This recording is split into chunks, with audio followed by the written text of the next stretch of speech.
आप देख रहे हैं ऑपरेशन गृह प्रवेश। आपके साथ मैं हूं निशांत चतुर्वेदी। धोखेबाज बिल्डर्स की अब खैर नहीं, क्योंकि आज तक बन क्या है अब आपकी आवाज। आज हमारी मुहिम पहुंची है लखनऊ। लखनऊ में सबसे पहले पारसनाथ बिल्डर का सक्सेस। पैसे देने के बाद भी पिछले 1 दशक से लोग कर रहे हैं अपने घर का इंतजार। इनकी जो लालच है वो बढ़ती जा रहा है। घर होते हुए हम बेघर हैं, हमारे पास घर नहीं है। हम लोग इससे बहुत हताश हो गए हैं। हम चाहते हैं कि जल्दी से जल्दी हमारा फ्लैट दे। एक नौकरी पेशा ईमानदार आदमी एक ही बार घर खरीदता है और एक ही घर खरीदता है। उसके अब इतना पैसा नहीं है कि दोबारा घर खरीद सके। वो कहता है सामान अपने आप जाओ, मेरे पैसे खत्म हो गए। 9 साल हो गए मेरे बच्चों को, मेरी फैमिली आज भी किराए मकान में रहती है। मेरे बच्चे बिल्कुल इनसिक्योर प्लेस पे रहते हैं। 10 साल से पार्श्वनाथ ने नहीं दिया घर। मैंने 2006 में यहाँ अपना फ्लैट बुक कराया था, जो कि 2010 में देने का वादा किया गया था। पिछले 8-10 साल से हम लोग किराए पे रह रहे हैं। अपना घर पाने का जैसे सपना अब कहीं खो गया है। हमें अभी जल्दी कोई उम्मीद नहीं नजर आ रही है। लुटा दी जमा पूंजी, पार्श्वनाथ ने नहीं दिया घर। मेरे हस्बैंड 2012 में रिटायर्ड हो गए थे। हमने अपनी सारी जमा पूंजी इन बिल्डर्स को दे दी और आज ये हाल है। 10 साल हो गए हम किराए के घर में रह रहे हैं। इतनी समस्याएं हैं कि हम बता नहीं सकते हैं। हमारी आत्मा अंदर से दुखी है। मुंह से दुआ की बजाय बददुआएं निकल रही हैं, जो कि नहीं देनी चाहिए, मगर हम मजबूर हैं देने के लिए। पार्श्वनाथ ने बिना कंप्लीशन दे दिया घर। हमने टावर 4 में फ्लैट बुक कराया था 2006 में। उस टाइम पे हम लोग इंडिया में नहीं थे। हमें इंडिया आए हुए काफ़ी टाइम हो गया, लेकिन यहाँ पे बगैर एनओसी के टावर में हमें फिट आउट का दिया गया है कि उसमें आके अपने रिस्क पे रहिए। बच्चे के साथ यहाँ पे रहना कितना सिक्योरिटी कंसर्न हो सकता है, इस बिल्डर को समझ में नहीं आता है। पार्श्वनाथ ने कुचले सारे अरमान। मैंने ये फ्लैट 2010 में लिया था, जब मेरी शादी हुई थी नई। लेकिन मैंने यहाँ पे सोचा कि बच्चे की पहली बर्थडे मनाऊंगा। पहली क्या 6 साल निकल गए, तब भी बच्चे की बर्थडे नहीं बना पाया हूँ अभी तक पार्श्वनाथ में।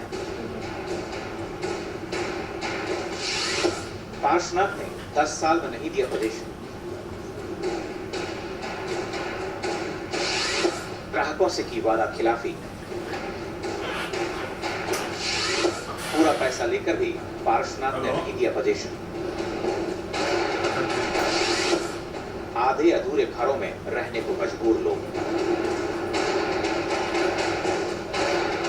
यह है लखनऊ के विभूति खंड में 10 साल पहले लॉन्च किया गया पार्श्वनाथ प्लैनेट प्रोजेक्ट।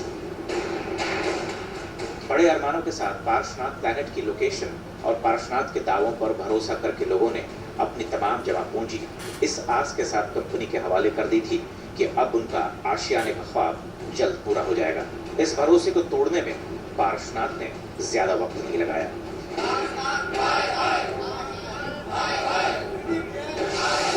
दो 2006 में पार्श्वनाथ प्लैनेट प्रोजेक्ट को लॉन्च करके 2010 में पोजीशन देने का जो वादा किया था वो 2016 यानी 10 साल बीतने के बाद भी पूरा नहीं किया गया है। ग्राहकों का आरोप है कि धोखाधड़ी में तो पार्श्वनाथ ने सबको पीछे छोड़ ही दिया, लेकिन लूटने में भी डेवलपर सबसे आगे निकल गया है। फिनिशिंग के लिए पार्श्वनाथ ने ग्राहकों से मांगा पैसा। पहले तो एरिया बढ़ाने जैसी तमाम तिकड़में लगाकर लोगों से तय रकम से कहीं ज्यादा वसूल लिया और अब घर की फिनिशिंग के नाम पर भी पल्ला झाड़ लिया है। मेरे पास पैसे नहीं है, मकान अपने आप बनाना पड़ रहा है। अब इसी उम्र में हम बताइए मकान बना रहे हैं। 2006 में मकान बना के लिए बुक कराया था। 2007 में इंदिरा नगर का अपना मकान बेच को इनको पैसा दिया, बैंक से लोन लिया और मैं पिछले 8 साल से मारा घूम रहा हूँ। ग्राहकों का आरोप है कि डेवलपर की नीयत कभी भी घर का पोजीशन देने की थी ही नहीं। पार्श्वनाथ ने विदेशों में लगाया लोगों का पैसा।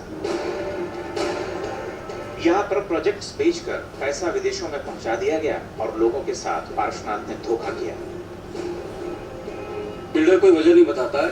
वो ये कहता है कि सेशन आ गया 2009 में, उसके बाद ऐसा हो गया वैसा हो गया, लेकिन सच्चाई ये है कि इन्होंने अपना पूरा पैसा जो है बाहर की कंट्रीज में स्टैच कर रखा है। पार्श्वनाथ पर प्लैनेट प्रोजेक्ट के पैसों को घुमाने का आरोप केवल एक ही जगह तक सीमित नहीं है। कमर्शियल प्रोजेक्ट में लगाया रेजिडेंशियल प्रोजेक्ट का पैसा। ग्राहकों का आरोप है कि प्लैनेट प्रोजेक्ट के बराबर में ही पार्श्वनाथ ने एक कमर्शियल प्रोजेक्ट काफी बाद में लॉन्च किया। प्लैनेट प्रोजेक्ट का पैसा लगाकर करीब पूरा कर लिया गया है। कमर्शियल प्रोजेक्ट आप बगल में देखिए, कमर्शियल प्रोजेक्ट ऑलमोस्ट कंप्लीट है।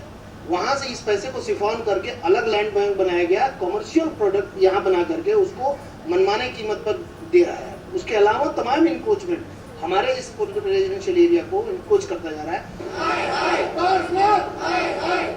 10 साल से अपने घरों का इंतजार कर रहे लोगों के दर्द का जरा भी एहसास पार्श्वनाथ डेवलपर को नहीं है।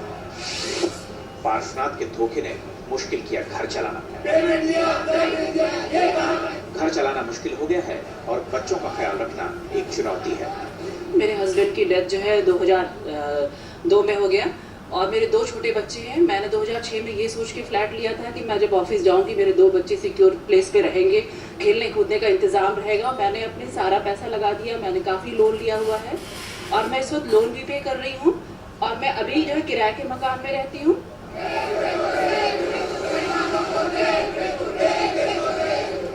इतना टॉर्चर करने के बाद अब पार्श्वनाथ डेवलपर के पास जवाब देने के लिए भी न तो वक्त है और न कैमरे का सामना करने का साहस। इस सिलसिले में जब हमने बिल्डर से बात की तो बिल्डर ने कहा कि वो कैमरे पर कोई भी जवाब नहीं दे सकते। इस पर हमने उनसे लिखित जवाब मांगा है तो उन्होंने अभी तक हमको लिखित जवाब नहीं दिया है, लेकिन उम्मीद है कि अगले 1-2 दिनों में हमें वो जवाब देंगे। हालांकि बिल्डर का ये जरूर कहना था कि उन्होंने 10 में से 8 टावर जो है इनको हैंड ओवर कर दिया है, लेकिन जाहिर सी बात है कि जो टावर इन लोगों को हैंड ओवर हुए हैं वो भी कंप्लीट नहीं है, इनकम्प्लीट है, लिहाजा ये लोग इस तरह से विरोध कर रहे हैं। कैमरामैन हरीश कांडपाल के साथ अनूप श्रीवास्तव, लखनऊ, आज तक। अब बारी है ओमैक्स बिल्डर्स की वादाखिलाफी की। मामला लखनऊ के गोमती नगर का है। यहाँ खरीदारों को फ्लैट तो मिल गया, लेकिन कुछ ही दिनों बाद फ्लैट के सामने पड़ी खाली जमीन पर बिल्डर ने 14 मंजिला कमर्शियल बिल्डिंग खड़ी करके ग्रीन एरिया ही खत्म कर दिया। इसमें इन्होंने कई चीजें प्रॉमिस की थी और इन्होंने ये कमर्शियल कंस्ट्रक्शन का कहीं कोई बात ही नहीं किया था। बेसिकली ओमैक्स लिमिटेड का कमर्शियल ऑर्गेनाइजेशन है, जितने भी तरीके इनको आते हैं सब तरह से चीट किए। उसमें ये सब किड्स एरिया के प्लेइंग एरिया दिखाए गए थे, जिसको कि बाद में उन्होंने बेच दिया। वाटर टैंक ना होने से हमारे पास स्टोरेज कैपेसिटी नहीं है और हम कारपोरेशन से पानी नहीं ले पा रहे, जबकि हम वाटर टैक्स दे रहे सारे के साथ। मगर यहाँ पे कम्युनिटी सेंटर नाम की कोई चीज नहीं है। ओमैक्स ने ग्रीन एरिया में बना दिया कमर्शियल। ये बिल्डिंग बनने से 11 और 1 नंबर टावर की प्राइवेसी चली गई है, फ्रेश एयर चली गई है, सनलाइट चली गई है और जिसको देखा था कि दूर तक दिखाई देगा, सुप्रीम हाई कोर्ट जा गया वो दिखेगा, वो सब खत्म हो गया है। IFMS का पैसा डकार गया Omaxe. Interest free maintenance security है, वो हर एक फ्लैट से बहुत पैसा लिया गया था, which is touching about 1 lakh rupees. तो इस हमारे पास 11 टावर हैं, 500 फैमिलियां हैं, जिसका टोटल अमाउंट आज की डेट में 4.5 करोड़ रुपया हो गया, जो कि हम लोग तब शुरू से अब तक लड़ाई कर रहे हैं। वो 4.5 करोड़ रुपया ओमैक्स लिमिटेड हमको रिलीज करके नहीं दे रहा है। ज्यादा पैसा वसूल कर भी बना दिया घर के सामने टावर। ये बिल्डिंगें अलॉट करते समय आप देखें कि प्रेफरेंशियल चार्जेस लिए गए थे, फर्स्ट फ्लोर पर क्या, सेकंड फ्लोर पर क्या, वगैरह वगैरह। आपकी फेसिंग क्या है, फर्स्ट फ्लोर पर इन्होंने लिया, प्रेफरेंशियल चार्जेस दिया, आज ये गर्मी की डर खेल रहे हैं। घर के अंदर भी नहीं है प्राइवेसी। ये ग्लास सी थ्रू ग्लास है और इसमें तो वॉल होनी चाहिए पूरी, जिससे कि कम से कम हमारी प्राइवेसी रहे, हमारी सेफ्टी एंड सिक्योरिटी रहे। यहाँ पे एक ग्लास की वॉल से हमारी सिक्योरिटी जो है वो खतरे में है। ओमैक्स डेवलपर्स ने लखनऊ के अपने प्रोजेक्ट ओमैक्स हाइट्स में ग्राहकों को सुनहरे सपने दिखाए। उन्हें कुछ हद तक पूरा भी किया, लेकिन पोजीशन के बाद ओमैक्स डेवलपर्स ने ग्राहकों के सपनों को चकनाचूर करने में कोई कोताही नहीं बरती। 2010 में फ्लैट्स देने के बाद ओमैक्स बिल्डर ने ओमैक्स हाइट्स बिल्डिंग के गेट नंबर 3 के पास खाली जमीन पर जुलाई 2011 में व्यावसायिक पॉकेट के निर्माण के लिए लखनऊ विकास प्राधिकरण से नक्शा पास करवा लिया। प्रोजेक्ट के निर्माण से पहले यानी 2005 में जो नक्शा पास कराया गया था, उसमें 11 टावर्स में 537 फ्लैट्स के निर्माण का प्रस्ताव था। एलडीए के अधिकारियों और कर्मचारियों से मिले भगत करके ओमैक्स बिल्डर ने यह नक्शा पास करवाया और अब आवासीय इमारत के ठीक सामने 14 मंजिला कमर्शियल बिल्डिंग बनकर खड़ी हो गई, जो फ्लैट वासियों के मुताबिक सरासर गैर कानूनी। जो ये कंस्ट्रक्शन का कहीं इन्होंने जिक्र किया ही नहीं। प्लॉट था वो खाली था। हम चाहेंगे कि गवर्नमेंट इस समय सख्त से सख्त ओमेक्स के अगेंस्ट कार्रवाई करे। ओमैक्स को ये फ्लैट्स 2008-9 में हैंडओवर करने थे।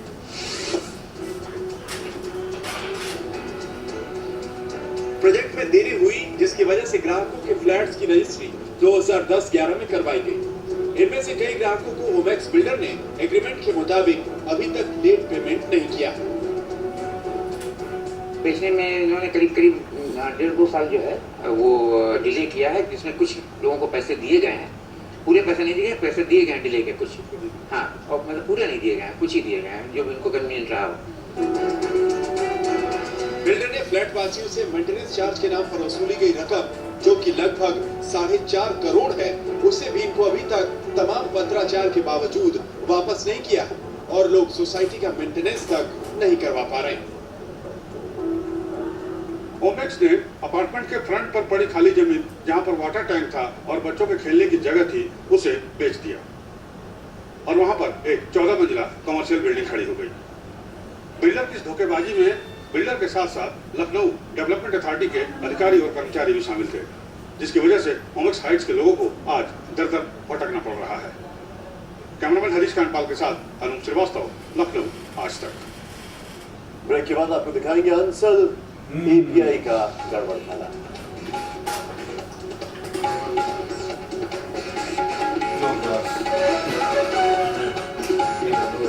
कमिंग अप के प्रायोजक थे एक्यूमा।